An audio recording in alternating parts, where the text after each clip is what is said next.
Welcome to the Salmon Runs YouTube. Enjoy the video. You start by confirming mobile data and signal strength. If you have no bars, nothing will share. Next, enable personal hotspot or tethering in settings and create a WPA2 password so other devices can connect securely. Once done, toggle the hotspot off and back on to clear simple glitches.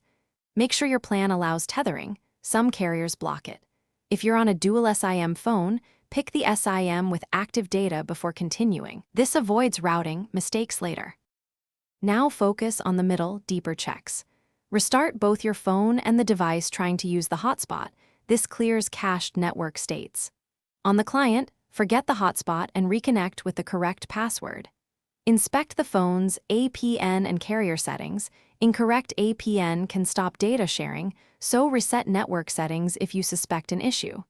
If Wi-Fi tethering fails, test USB tethering or Bluetooth PAN to determine whether the problem is Wi-Fi specific or a broader data issue. Finish by validating internet access. Open a browser and run a simple speed test to confirm traffic flows over the hotspot.